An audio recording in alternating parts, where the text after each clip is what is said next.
Assalamualaikum warahmatullahi wabarakatuh.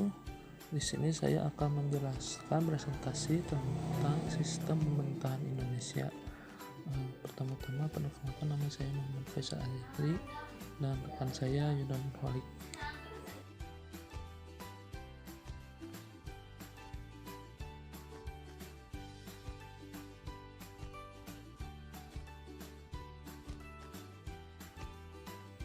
Pertama-tama adalah pengertian sistem pemerintahan. Istilah sistem pemerintahan berasal dari gabungan dua kata sistem dan pemerintah. Kata sistem merupakan terjemahan dari kata system bahasa Inggris yang berarti susunan, tatanan, jaringan, atau cara, sedangkan pemerintahan berasal dari kata pemerintah dan yang berasal dari kata perintah. Kata-kata itu berarti perintah adalah perkataan yang bermakna menyuruh melakukan sesuatu. Pemerintah adalah kekuasaan yang memerintah suatu wilayah, daerah, atau negara. Pemerintahan adalah perbuatan, cara, hal, urusan dalam memerintah. Maka dalam arti yang luas, pemerintahan adalah perbuatan pemerintah yang dilakukan oleh badan-badan legislatif, eksekutif, dan yudikatif di suatu negara dalam rangka mencapai tujuan penyelenggaraan negara. Dalam arti yang sempit, pemerintahan adalah perbuatan pemerintah yang dilakukan oleh badan eksekutif beserta jajarannya dalam rangka mencapai tujuan penyelenggaraan negara. Sistem pemerintahan Indonesia. Menurut pasal 1 ayat 1, Indonesia adalah negara kesatuan yang berbentuk republik. Menurut Undang-Undang Dasar 1945, kedaulatan berada di tangan rakyat dan dilaksanakan menurut Undang-Undang Dasar. Sistem pemerintahannya yaitu negara berdasarkan hukum. Dengan kata lain, penyelenggara pemerintahan tidak berdasarkan pada kekuasaan lain. Dengan berlandaskan pada hukum ini, maka Indonesia bukan negara yang bersifat absolutisme. Semenjak lahirnya reformasi pada akhir tahun 1997, negara Indonesia telah terjadi perubahan sistem pemerintahan Indonesia, yaitu dari pemerintahan yang sentralistik menjadi desentralisasi atau otonomi daerah.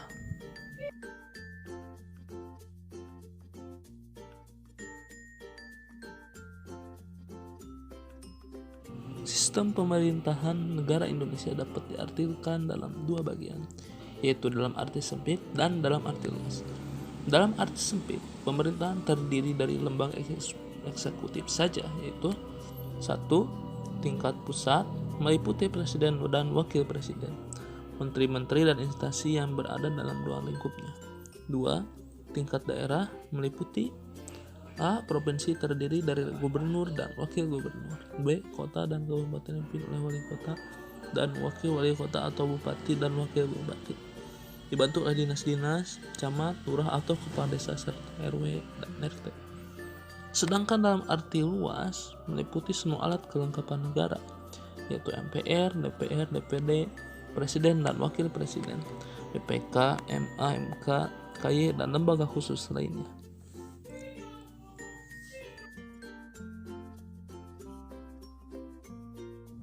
Hak dan kewajiban lembaga-lembaga negara Indonesia. A. Eksekutif.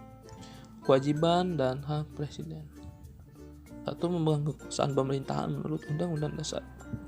Berhak mengajukan RUU kepada DPR, menetapkan peraturan pemerintahan, memegang teguh Undang-Undang Dasar dan menjalankan segala undang-undang dan peraturannya dengan seluruh-seluruhnya serta berbakti kepada nusa dan bangsa.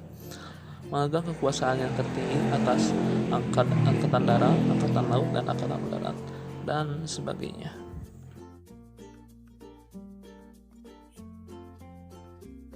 B. Legislatif. A. DPR. Hak-hak anggota DPR RI. 1. Mengajukan RUU. 2. Mengajukan pertanyaan. 3. Menyampaikan usul dan pendapat. 4. Memilih dan dipilih. 5. Membela diri. 6. Imunitas. 7. Protokoler. 8. Keuangan dan administratif. Kewajiban anggota DPR RI. 1. Mengamalkan Pancasila. 2. Melaksanakan UUD Negara Republik Indonesia tahun 1945 dan mentaati segala peraturan perundang-undangan. 3.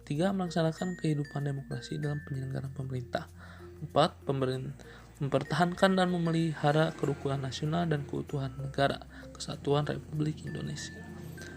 5. Memperhatikan upaya peningkatan kesejahteraan rakyat.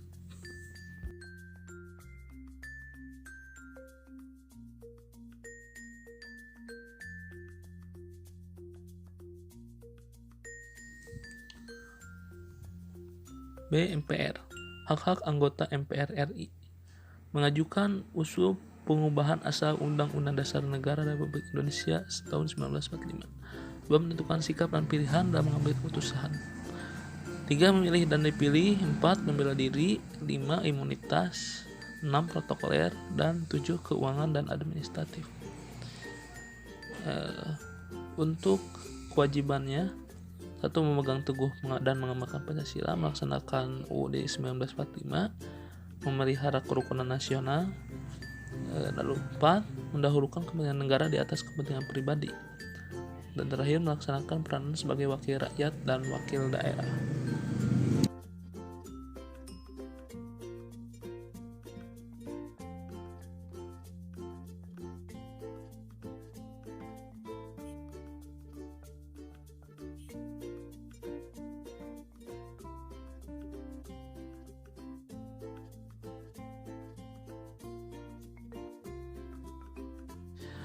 C. DPD.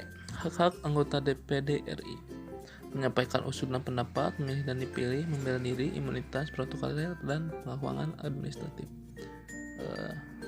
Untuk kewajiban hampir sama, yaitu mengamalkan Pancasila, melaksanakan UUD 1945, melaksanakan kehidupan demokrasi dalam penyelenggaraan pemerintahan, mempertahankan dan memelihara kerukunan nasional, memperhatikan upaya peningkatan kesejahteraan rakyat.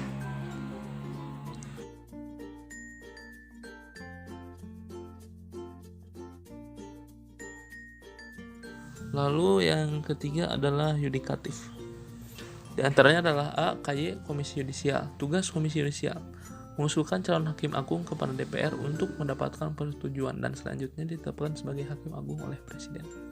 Mengusulkan pengangkatan hakim agung, melakukan pendaftaran calon hakim agung, melakukan seleksi terhadap calon hakim agung, menetapkan calon hakim agung. B. MA. Hak Mahkamah Agung atau MA. 1. Berwenang mengadili pada tingkat kasasi, menguji peraturan perundang-undangan di bawah undang-undang terhadap undang-undang dan mempunyai wewenang lainnya yang diberikan oleh undang-undang. 2. Mengajukan 3 orang anggota hakim konstitusi. 3. Memberikan pertimbangan dalam hal Presiden memberi gerasi dan rehabilitasi.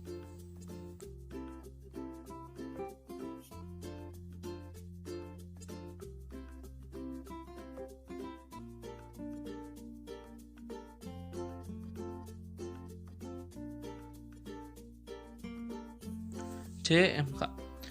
Wewenang Mahkamah Konstitusi atau MK. 1. Menguji undang-undang terhadap Undang-Undang 1945.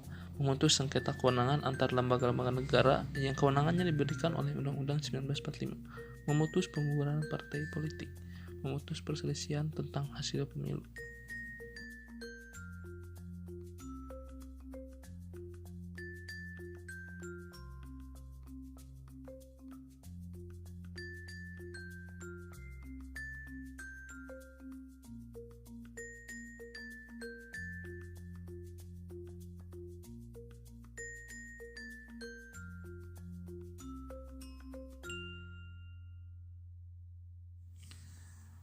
Kesimpulannya,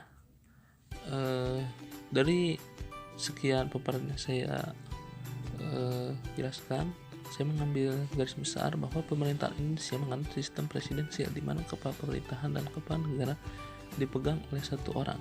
Kepala pemerintah dipegang oleh presiden dan pemerintah bertanggung jawab kepada parlemen atau legislatif. Menteri bertanggung jawab kepada presiden karena presiden berkedudukan sebagai kepala negara sekaligus kepala pemerintahan. Sistem pemerintahan negara menggambarkan adanya lembaga-lembaga negara, hubungan antar lembaga negara dan bekerjanya lembaga negara yang bersangkutan. Tujuan pemerintah negara pada umumnya didasarkan pada cita-cita negara yang terdapat pada pembukaan UUD 1945 alinea 4. Dalam Ketatanegaraan Indonesia terdapat 3 pembagian kekuasaan, yaitu kekuasaan legislatif, eksekutif, dan yudikatif. Kekuasaan legislatif dipegang oleh MPR, DPR, dan DPD.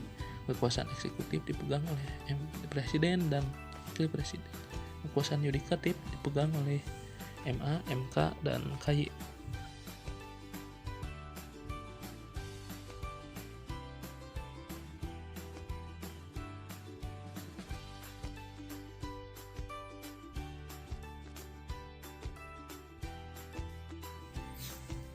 Sekian dan terima kasih atas perhatiannya. Mohon maaf apabila ada kesalahan. Assalamualaikum warahmatullahi wabarakatuh.